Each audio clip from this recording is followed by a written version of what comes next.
ಗುರುಭ್ಯೋ ನಮಃ ಪರಮಗುರುಭ್ಯೋ ನಮಃ ಪರಮೇಷ್ಠಿ ಗುರುಭ್ಯೋ ನಮಃ. ಆತ್ಮೀಯ ಬಂಧುಗಳೇ, ವಿಶೇಷವಾದ ಒಂದು ಕಾರ್ಯಕ್ರಮದಲ್ಲಿ ನಾವೆಲ್ಲ ಭಾಗವಹಿಸ್ತಾ ಇದ್ದೇವೆ. ಇದು ಸೌಹಾರ್ದ ಸಂಗಮ ಅಂತ ನಾನು ತಿಳ್ಕೊಂಡಿದ್ದೇನೆ. ಒಂದು ಅಪೂರ್ವವಾಗಿ ಸಾಯಂ ಸಂಧ್ಯಾ ಕಾಲಕ್ಕೆ ಎಲ್ಲರನ್ನು ಸೇರಿಸಿಕೊಂಡು ಒಂದು ಕಾರ್ಯಕ್ರಮವನ್ನು ಸಂಘಟನೆ ಮಾಡಿರುವಂಥದ್ದು. ನಾನು ಬರುವಾಗಲೇ ಕೆಲವೊಂದು ವಿಚಾರಗಳನ್ನು ಕೇಳಿಸಿಕೊಂಡು ಬಂದಿದ್ದೇನೆ. ಇದೇನು ನಮಗೆ ಹೊಸತಲ್ಲ ಈ ಪ್ರದೇಶ. ನಾವು ಈ ಭಾಗದಲ್ಲಿ ಸಂಚಾರ ಮಾಡುವವರು. ಇಲ್ಲಿ ಈಗಾಗಲೇ ನನ್ನ ತಂಗಳವರನ್ನು ಮಾತಾಡಿದ್ದೇನೆ, ಅವರ ಬಗ್ಗೆ ಅರಿವಿದೆ ನನಗೆ. ಮೊದಲು ನಾವು ಮಾತಾಡಿದ್ದೇವೆ. ಇಲ್ಲಿ ಮಲಯಾಳ ಭಾಷೆ ಅನ್ನುವಾಗ, ಆದೂರು ಅನ್ನುವಾಗ ಸ್ವಲ್ಪ ಮಲಯಾಳದ ಬಗ್ಗೆ ಹೇಳಬೇಕು. ಮಲಯಾಳದಲ್ಲಿ ಒಂದು ಗಾದೆ ಇದೆ, ಕಂಡ ಇಂಡೋರು ಕಂಡೋಂಡು ಬಾಣ, ತೋಟ ಇಂಡೋರು ತೊಟ್ಟೋಂಡು ಬಾಣ ಅಂತ ಒಂದು ಮಾತಿದೆ.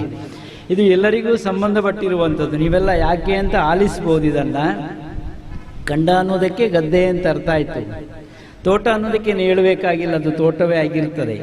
ಆದರೆ ಇದು ಬಾಹ್ಯದಲ್ಲಿರುವಂಥ ತೋಟ ಅಥವಾ ಗದ್ದೆಯ ಬಗ್ಗೆ ನಾವು ಮಾತಾಡುವುದಲ್ಲ.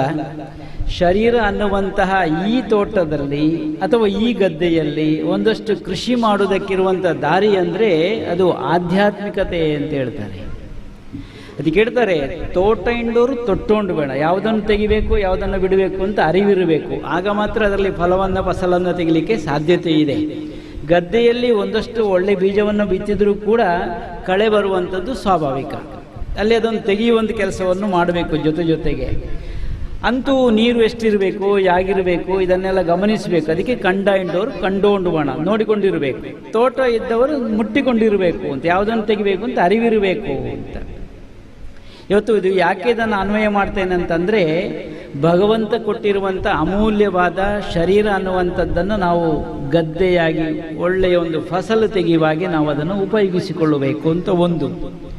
ಇನ್ನೊಂದು, ಹೃದಯ ಅನ್ನುವ ಭಾಗದಲ್ಲಿ ಒಳ್ಳೆಯ ಬೀಜಗಳನ್ನು ಬಿತ್ತಿಕೊಳ್ಳಬೇಕು ಅಂತ. ಈಗಾಗಲೇ ನಾನು ಬರ್ತಿರುವಾಗ ಅವರು ಮಾತಾಡ್ತಿದ್ರು, ನಮ್ಮವರು ಮಾತಾಡ್ತಿದ್ರು. ಈಗಾಗಲೇ ಒಂದು ಒಳ್ಳೆಯ ವಿಚಾರವನ್ನು ಹಂಚಿಕೊಂಡ್ರು ಅವರು. ಬದುಕು ಅನ್ನುವಂಥದ್ದು ನಿಂತ ನೀರಲ್ಲ ಅಂತ. ನಿಂತ ನೀರಲ್ಲ, ಅದು ನಿರಂತರವಾಗಿ ಹರಿಯುವ ನೀರು ಅಂತ, ನದಿ ಅಂತ ಹೇಳಿಕೊಂಡು. ನಮ್ಮ ಬದುಕು ಹೇಗಿರಬೇಕು ಅನ್ನುವುದಕ್ಕೆ ಅದನ್ನು ಉದಾಹರಣೆಯಾಗಿ ನಾವು ಕೊಡಲಿಕ್ಕೆ ಇಷ್ಟಪಡ್ತೇವೆ. ಇಲ್ಲಿ ಭಾಷೆ ಯಾವುದಾದ್ರೂ ಏನು ತೊಂದರೆ ಇಲ್ಲ. ಈ ಭಾಷೆಯಲ್ಲಿ ನಾವು ಸೇರಿಕೊಳ್ಳಬಹುದು, ಮಾತಾಡಿಕೊಳ್ಳಬಹುದು. ಭಗವಂತನ ಅನುಸಂಧಾನಕ್ಕೆ ಈ ಯಾವ ಭಾಷೆಯ ಅಗತ್ಯತೆಯೂ ಇರುವುದಿಲ್ಲ. ಆ ಭಗವಂತನ ಅನುಸಂಧಾನಕ್ಕೆ ನಮಗೆ ಬೇಕಾಗಿರುವಂಥದ್ದು ಹೃದಯ ಭಾಷೆ ಅನ್ನುವಂಥದ್ದು. ವಿಶೇಷವಾದ ಅದನ್ನು ಹೇಳ್ತಾರೆ, ಅದು ಆಧ್ಯಾತ್ಮ ಭಾಷೆ ಅಥವಾ ಹೃದಯ ಭಾಷೆ ಅಂತ ಹೇಳ್ಕೊಂಡು ಅದನ್ನು ಹೊಗಳ್ತಾರೆ. ಅಲ್ಲಿ ಮಾರ್ಮಿಕವಾದ ಸತ್ಯವೂ ಕೂಡ ಅಡಕವಾಗಿದೆ. ಯಾಕೆಂತಂದರೆ ಈ ಸೌಹಾರ್ದ ಅನ್ನುವಂಥದ್ದು ಉದಿಸಬೇಕಾದ್ದು ಮೈಕದಲ್ಲಿ ಅಲ್ಲ, ಅದು ಅಂತರಂಗದಲ್ಲಿ, ಅದು ಹೃದಯದಲ್ಲಿ ಮೂಡಬೇಕು. ಹೃದಯದಲ್ಲಿ ಆ ಭಾವನೆಗಳನ್ನು ನಾವು ಮೂಡಿಸಿಕೊಂಡಾಗ ದ್ವೇಷಕ್ಕೆ ಎಡೆ ಇರುವುದಿಲ್ಲ. ಅದಕ್ಕೆ ಹೇಳ್ತಾರೆ, ಹೃದಯ ಅನ್ನುವಂಥದ್ದು ಪ್ರೀತಿಯ, ಸೌಹಾರ್ದತೆಯ ಒಂದು ಜಾಗ ಅದಾಗಿರ್ತದೆ ಅಂತ.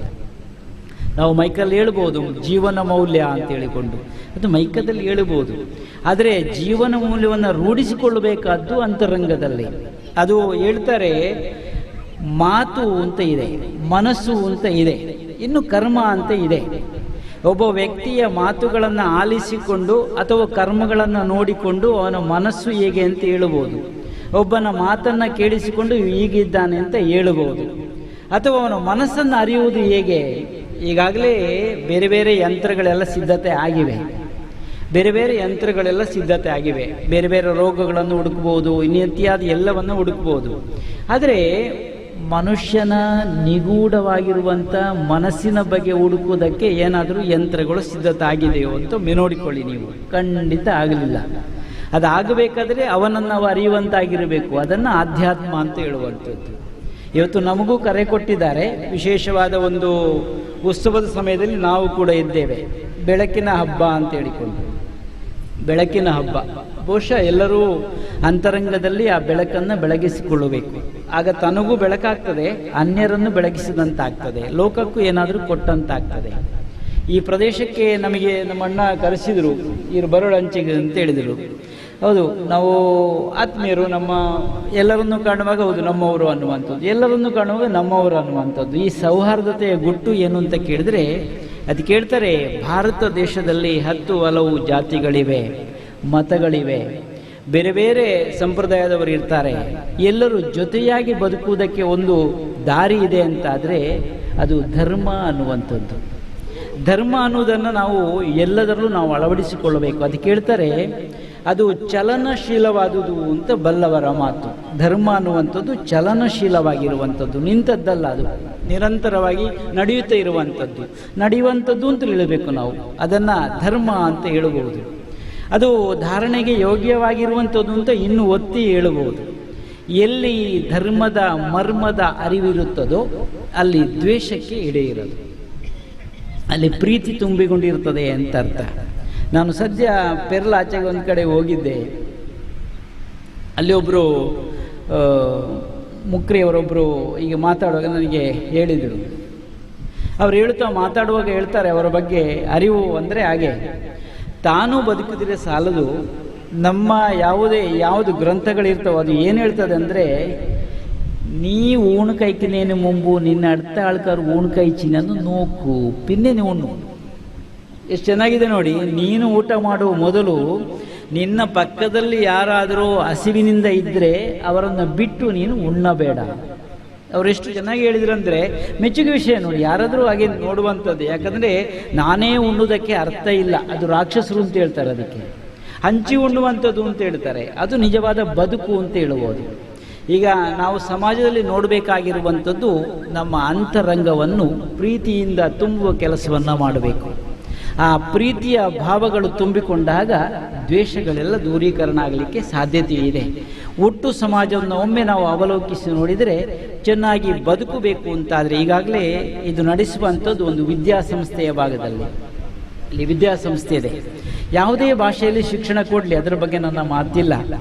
ಯಾವತ್ತಾದರೂ ಯಾವ ಭಾಷೆಯಲ್ಲಿ ಕೊಡೋದಿದ್ರೂ ಭಾಷೆಯ ಹಿಂದೆ ಇರುವಂಥ ಸಂಸ್ಕೃತಿ ಅನ್ನುವಂಥದ್ದು ಇದೆ ಅಲ್ವಾ, ಅದನ್ನು ಚೆನ್ನಾಗಿ ಅರಿತುಕೊಂಡು ನಮ್ಮ ಬದುಕಲ್ಲಿ ಅಳವಡಿಸಿಕೊಳ್ಳುವ ಪ್ರಯತ್ನವನ್ನು ಮಾಡಿದಾಗ ಒಂದು ಪ್ರಜ್ಞಾವಂತ ಪ್ರಜೆಗಳ ನಿರ್ಮಾಣ ಆಗ್ತದೆ. ಅಲ್ಲಿ ಅಪಾಯ ಇಲ್ಲ, ಚೆನ್ನಾಗಿ ಬದುಕುವುದಕ್ಕೆ ಪಾಠ ಇರುತ್ತದೆ ಅಂತ ನಾನು ತಿಳ್ಕೊಂಡವ. ನೈತಿಕ ಮೌಲ್ಯಗಳು ಎಲ್ಲೆಲ್ಲ ತುಂಬಿಕೊಂಡಿರುತ್ತದೋ ಅಲ್ಲಿ ಚೆನ್ನಾಗಿ ಜೀವನವನ್ನು ಮಾಡಬಹುದು, ಅರ್ಥಪೂರ್ಣವಾದ ಬದುಕು ನಮ್ಮದಾಗಬಹುದು. ಆದ್ದರಿಂದ ಬದುಕು ಶಿಕ್ಷಣವನ್ನು ಕೊಡಿಸುವ ಪ್ರಯತ್ನ ಇಲ್ಲಿಯೂ ನಡೀತದೆ ಅಂತ ನಾನು ಹೇಳಿದ್ದೇನೆ. ಯಾವುದೇ ಮತದಲ್ಲಿ ಅದು ಇರಲಿ, ಯಾವ ಮತವು ದ್ವೇಷವನ್ನು ಹೇಳಿಲ್ಲ, ಯಾವ ಧರ್ಮವದು ದ್ವೇಷವನ್ನು ಹೇಳಲಿಲ್ಲ. ಚೆನ್ನಾಗಿ ಬದುಕುವುದಕ್ಕೆ, ಪ್ರೀತಿಯನ್ನು ಬೆಳೆಸಿಕೊಳ್ಳುವುದಕ್ಕೆ ಅದು ಇರುವಂಥದ್ದು. ಧರ್ಮ ಅನ್ನುವಂಥದ್ದು ಅನುಷ್ಠಾನಕ್ಕೆ ಇರುವಂಥದ್ದು. ಆದ್ದರಿಂದ ಈ ಭಾಗದಲ್ಲಿ ನಮಗೂ ಅವಕಾಶ ಕೊಟ್ಟು ನಾನು ದೀರ್ಘವಾಗಿ ಮಾತು ಎಷ್ಟು ಆಡಬಹುದು, ಅದೇನು ದೊಡ್ಡ ಸಂಗತಿಯಲ್ಲ. ಮಾತಾಡಿದರೆ ಏನಾಗೋದಿಲ್ಲ. ಧರ್ಮವನ್ನು, ಸೌಹಾರ್ದವನ್ನು ಮೈಕದಲ್ಲಿ ಹೇಳಿ ಏನು ಮಾಡಲಿಕ್ಕೆ ಆಗೋದಿಲ್ಲ. ಅದು ನಮ್ಮ ಜೀವನದಲ್ಲಿ ಅನುಷ್ಠಾನ ಮಾಡಲಿಕ್ಕಿರುವಂಥದ್ದು. ಅನುಷ್ಠಾನ ಮಾಡಿಕೊಂಡು ಬಂದಾಗ ನಮಗೆ ಹೇಳುವುದಕ್ಕೂ ಅರ್ಹತೆ ಬರ್ತದೆ ಅಂತ. ಇವತ್ತು ಶ್ರದ್ಧೆಯಿಂದ ನಮ್ಮ ತಂಗಳವರು ಜಾತಿ ಮತ ಭೇದ ಇಲ್ಲದೆ ಈಗಾಗಲೇ ಹೇಳಿದರು, ಎಲ್ಲರಿಗೂ ಅವರಿಗೆ ಬೇಕಾಗಿರುವಂಥ ತನ್ನಿಂದ ಆಗುವಂತಹ ಸಹಕಾರವನ್ನು, ಸೇವೆಯನ್ನು ಮಾಡಿಕೊಂಡು ಬರುವಂಥದ್ದು ನಾನು ಕೂಡ ಮೆಚ್ಚಿರುವಂಥದ್ದು. ಭಾರತಕ್ಕೆ ವಿಶೇಷವಾದ ಹೆಸರಿಯಾಗಿದೆ ಅಂದರೆ ಅದು ಸೇವೆ ಅನ್ನುವಂಥದ್ದು. ಸೇವಾಹಿ ಪರಮೋ ಧರ್ಮ ಅಂತ ಹೇಳ್ತಾರೆ. ಅದು ಸೇವೆ ಮಾಡುವಂಥದ್ದು ಅಂದರೆ ಅರ್ಹರನ್ನು ನೋಡಿ ನಾವು ಸೇವೆಯನ್ನು ಮಾಡಬೇಕು ಅಂತ ಒಳ್ಳೆಯ ಒಂದು ಉದ್ದೇಶವನ್ನು ಇಟ್ಟುಕೊಂಡು ಈ ಭಾಗದಲ್ಲಿ ಆದರ್ಶಪೂರ್ಣವಾಗಿರುವಂತಹ ಒಂದು ಕಾರ್ಯಕ್ರಮವನ್ನು ಏರ್ಪಡಿಸಿದ್ದೀರಿ. ಬಹುಶಃ ಇದು ಚೆನ್ನಾಗಿ ಸಂಪನ್ನತೆ ಆಗಲಿ, ಲೋಕದಲ್ಲಿ ಶಾಂತಿ ನೆಮ್ಮದಿಯೆಲ್ಲ ನೆಲೆಯಾಗಲಿ ಅಂತ ಭಗವಂತನನ್ನು ಪ್ರಾರ್ಥಿಸಿಕೊಂಡು, ನಮ್ಮ ಇದನ್ನು ಸಂಘಟಿಸಿರುವಂಥ ಎಲ್ಲರಿಗೂ ಕೂಡ ಭಗವಂತ ಒಳಿತನ್ನು ಉಂಟು ಮಾಡಲಿ ಅಂತ ದೇವರನ್ನು ಪ್ರಾರ್ಥನೆ ಮಾಡಿಕೊಂಡು ನಮ್ಮ ಮಾತಿಗೆ ಬಿಂದು ಇಡ್ತೇವೆ. ಅವಧೂತ ಚಿಂತನ್, ಗುರುದೇವದತ್ತ.